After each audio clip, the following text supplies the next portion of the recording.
सर्वांना मंगलमैत्रीचा जय भीम. बाबासाहेबांचा संदेश आहे दर रविवारी जा बुद्ध विहारी. आणि हा संदेश आपण जर प्रामाणिकपणे मांडला तर खऱ्या अर्थानं आपण बाबासाहेबांचे अनुयायी आहोत. आणि म्हणून मला वाटतंय की भीमा तुझ्या मताचे जरफाच लोक असते तलवारीचे त्याच्या न्यायाची टोक असते. आणि म्हणून मुठभर का असना परंतु बाबासाहेबांच्या विचाराचे अनुयायी आहे म्हणजे खऱ्या अर्थानं सार्थकी होतंय. आणि म्हणूनच अशाच तुमच्यासारख्या मुठभर अनुयायाच्या बळावर बुद्धाचा धर्म आणि महामानवाचे विचार चाललेले आहेत. नाही आपण पाहिलं तर संपूर्ण देशामध्ये महामानवाचे विचार लुप्त होत असून देवा धर्माचे धर्मधोरणाचे विचार प्रगल्भ होत आहेत. खोट्याचे विचार पुढे येत आहेत आणि खऱ्याचे विचार मागे पडत आहेत. आणि महामानवाच्या विचाराला तिरंजली देण्याचे प्रकरण घडत आहे. हे कशामुळे आहे? केवळ आणि केवळ महामानवाचा विचार करणारे जे अनुयायी असतात त्या अनुयायांची संख्या कमी आहे आणि भक्तांची संख्या जास्त झालेली आहे. आणि भक्त संख्या जर वाढली तर महामानवाला पुन्हा दुसऱ्यांदा मरण पत्करावं लागतं. आणि म्हणून महामानवाचे विचार कमी प्रमाणात दिसतात. आज आपण बघतो की संपूर्ण देशामध्ये दर रविवारी त्या बुद्ध विहारी बाबुनाचा संदेश प्रमाण म्हणून गावामध्ये जी समाज मंदिरं होती ती समाज मंदिराचं रूपांतर केव्हाच बुद्ध विहारामध्ये झालेलं आहे. आणि मग गावाकडे फटके लोक मजूर करणारे लोक आज समाज मंदिरामध्ये बुद्धाच्या मूर्त्या बाबासाहेबांच्या प्रतिमा सन्मानानं थाटत आहेत आणि रविवारी वंदनेसाठी अभिवादनासाठी पंचांगप्रणाम करण्यासाठी जात आहेत. परंतु शहरामध्ये मात्र समर्थ झालेली माणसं स्वार्थामध्ये गुरफटून परिवाराच्या कडे जास्त लक्ष देऊन महामानवाच्या विचाराकडे दुर्लक्ष करण्याचा प्रयत्न करत आहेत. परंतु दानादी धर्म विनीना जितवा मुनिंगो तंते जसा भवतु ते जयमंगलानी. दान कर्माने सर्वांचं मंगल होत असतं आणि बुद्ध विहारी आल्यानंतर जीवनाच्या विकाराचं हरण होत असतं. कारण आता आपण ग्रंथ वाचत असताना सांगितलं आपण सुखद आहे समूह तपस्या आणि सुखद आहे संघ एकता. म्हणजे संघाची म्हणजे सर्व समाजाची एकता याच्यामध्ये सुख आहे. आणि सुखकर संघ एकता समूह तपस्या सर्वांनी मिळून तपस्या केली तर ती देखील मांगल्याची असते. आणि म्हणून अशा प्रकारचे बुद्ध विहार निर्माण केल्यानंतर आपल्या समाजाचं सुखदुःख वाटण्यासाठी समाजाच्या हिताला सुखाला कामाला येण्यासाठी या बुद्ध विहारामध्ये समाजानं आलं पाहिजे.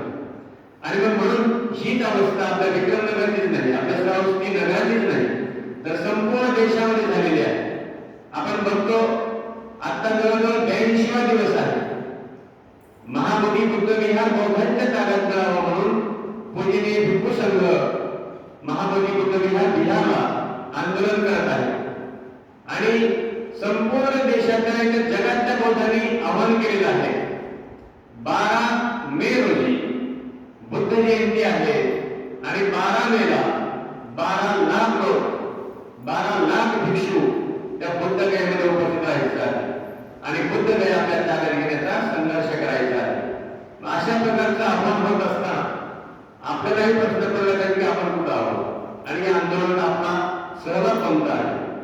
म्हणून लक्षात ठेवायचे की आता सध्या महत्वाची गोष्ट म्हणजे आज मे महिना आहे आणि मे महिना गेल्या महिन्यामध्ये उपेक्षितांचा महानायक प्रज्ञासूर्य विश्वरत्न बोधिसत्व डॉक्टर बाबासाहेब आंबेडकर भारतीय संविधान शिल्पकार महानायक बाबासाहेब आंबेडकरांची जयंतीचा महिना म्हणजे एप्रिल महिना होता.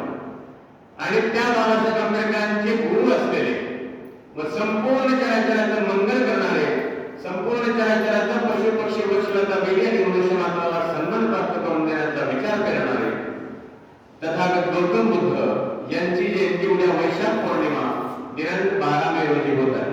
आणि त्या पौर्णिमेच्या निमित्तानं जगातून भिक्षू संघ जगातून आंबेडकरी अनुयायी बौद्ध अनुयायी त्या बुद्ध गया आंदोलनात सहभागी होण्यासाठी जात आहे. आणि म्हणून आपल्या लक्षात ठेवायचं की उद्याची बुद्ध जयंती ही ऐतिहासिक आहे क्रांतिकारी जयंती आहे. आपल्या लातूरमध्ये पूजनीय भिक्खू पयानंद थेरो हे लातूरला बौद्ध धर्माच्या संस्कारामध्ये गुंफण्याचं पुण्यकर्म करत आहे. आणि त्याचा एक भाग म्हणून गरुड चौकामध्ये तिथे श्रामणेर शिबिर ठेवलेलं आहे बुद्ध जयंती निमित्त. आणि त्या श्रामणेर शिबिराचा जे श्रामणार्थी आहे ते भिक्खू संघ आहे. तो भिक्खू संघ आपल्या नगरामध्ये परवा बुधवारी सकाळी ठीक 11 वाजता दिनांक 7 मे 2025 बुधवार सकाळी 11 वाजता बोधी चौकामध्ये भिक्खू संघाचं आगमन होईल. आणि आपल्या नगरातील श्रद्धावान उपासकांनी शुभ्र वस्त्र परिधान करून हातामध्ये फूल घेऊन भिक्खू संघाचं स्वागत करायचं आहे. आणि बोधी चौकातून 11 वाजता पूजनीय भिक्खू संघ पुष्पवृष्टी करत आपण श्रावस्ती बुद्ध विहारात आणायचं आहे. आणि या ठिकाणी पूजनीय भिक्खू संघाला आपण भोजन दान द्यायचं आहे. जगामध्ये सर्वात श्रेष्ठ दान जर कोणतं असेल तर ते म्हणजे अन्नदान आहे, भोजन दान आहे.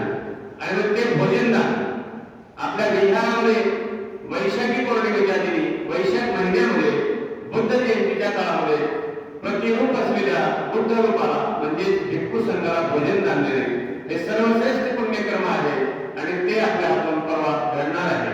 म्हणून सर्वांना विनंती आहे की दान कर्मच केलं असं तर नाही, ज्यांना दान कर्म घडत नाही त्यांनी देखील शुभ्र वस्त्र परिधान करून सन्मानानं पूजनीय भिक्खू संघाचं वंदन करण्यासाठी, अभिवादन करण्यासाठी, पंचांग मनन करण्यासाठी परवा आपल्या नगरातील सर्व लहान थोर उपासक उपासिकांनी सहभागी व्हावं. आणि त्या भिक्खू संघाचं स्वागत करून आपल्या बुद्ध विहारी आणून त्यांना यथोचित असं पाहुणचार करून आदरातिथ्य करून त्यांना भोजन दान द्यावं. पूजनीय भिक्खू दयानंद ठेव यांचा 11 वाजता फोन आला की श्रावस्ती बुद्ध विहाराला दिनांक 7 फेब्रुवारी बुधवारचं भोजन दान आहे म्हणून. आणि एका दिवसामध्ये पूजनीय भिक्खू संघाच्या भोजनाची तयारी तुमच्या सर्वांच्या पुण्यक्रमातून झालेली आहे. आणि मग राहिलेले उर्वरित काम आपण आज आणि उद्या 2 दिवसात करून घ्यायचे आहे. आणि पूजनीय भिक्खू संघाला परवा दिवशी 11 वाजता आपल्या विहारामध्ये भोजन दान द्यायचं आहे. तरी सर्वांनी तनमन धनाने त्या भिक्खू संघाच्या भोजनदानामध्ये सहभागी व्हावं असं नम्र निवेदन आपल्याला हे श्रावस्ती बुद्ध विहार करतंय.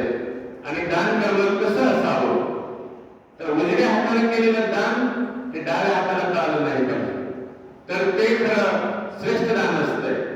आणि म्हणून बुद्धाचा धम्म हा दाखवण्यासाठी नाही.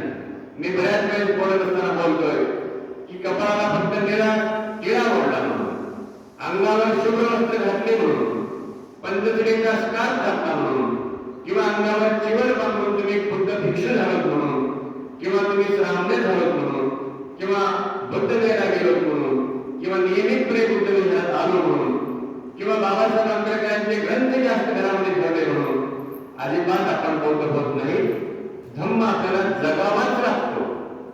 बाबासाहेब आंबेडकरांची आणि बुद्धाची शिकवण जगावीच लागते. आणि म्हणून त्या धम्माचं दर्शन तुमच्या आमच्या आचारातून विचारातून दिसलं पाहिजे, तरच आपल्या जीवनातील विकाराचं हरण होत असते. आणि म्हणून हा धम्म दिखायचा नाही, धम्म हा जगण्याचा आहे. जो मी धम्म जगण्याचा प्रयत्न करतो त्याला मंगलकारी 100 वर्षापेक्षा तेही दीर्घायुष्य प्राप्त होत असतं. आणि त्याच्या जीवनामध्ये यश, वैभव, कीर्ती, समृद्धी, मांगल्य आणि सन्मानाचे क्षण परोपरी त्याच्या जीवनामध्ये येत असतात. आणि म्हणून तुमचं आमचं जीवन जर समृद्ध करायचं असेल तर केवळ बुद्ध विहारात येणं, केवळ दान करणं, दाखवण्यासाठी करणं, केवळ आपण शुभ्र वस्त्र परिधान करणं, पंचशिलेचे स्कार्फ घालणं, महामानवाच्या जयंत्या करणं, जयंत्यामध्ये रेगेवर नाचणं म्हणजे धम्म जगणे नव्हे, तर केवळ आणि केवळ शील सदाचाराचं वर्तन, पंचशिलेचं आचरण जर आपण केलो तर धम्माचं दर्शन समाजाला घडतंय, धम्माचं दर्शन आपल्या जीवनात घडतंय, धम्माचं दर्शन आपल्या परिवाराशी घडतंय आणि त्याची समृद्धी दाखवायला मिळते. म्हणून हा बुद्धाचा धम्म अमृतासारखी संजीवनी आहे. या बुद्धाचा धम्म जर आपण जगलो तर समृद्धी आपल्याला प्राप्त करता येते. म्हणून आहे उर्वरित आपलं आयुष्य, तेवढं आयुष्य आपण धम्म जगण्याचा प्रयत्न करू. आणि चराचराचं मंगल करणारा हा मंगल व्यक्ती वाटत सन्मानाने धम्मपथावरून चालण्याचा प्रयत्न करूया. अशा प्रकारचा या ठिकाणी संकल्प करून पुन्हा एकदा श्रावस्ती नगर अर्थातच विक्रमनगरमधील सर्व रामचोर नागरिकांना विनंती आहे की परवा दिनांक 7 मे 2025 बुधवारी सकाळी 11 वाजता पूजनीय भिक्खू संघ बुद्ध विहारात भोजनासाठी येत आहे, तरी त्या भोजनाला येणाऱ्या भिक्खू संघाचं पुष्पवृष्टी करून स्वागत आपल्याला करायचं आहे. तरी सर्वांनी या भिक्खू संघाच्या भोजनदानात तनमनधनाने सहभागी व्हावं असं नम्र जाहीर असं आव्हान श्रावस्ती बुद्ध विहार करत आहे. मी श्रावस्ती बुद्ध विहाराचा सचिव या नात्यानं अध्यक्ष जयदास बाबा आचार्य यांच्या परवानगीनं आणि संपूर्ण विहाराचे विश्वस्त यांच्या परवानगीनं आपल्याला जाहीर आवाहन करतो, आपण तनमनधनाने परवाच्या भिक्खू संघाच्या भोजनदानामध्ये शुभ्र वस्त्र परिधान करून सहभागी व्हावं आणि आपल्या नगराची धर्मशिस्त दाखवावी एवढंच या ठिकाणी विनंती करतो. आपण सर्वांनी माझा विचार ऐकला त्याबद्दल धन्यवाद.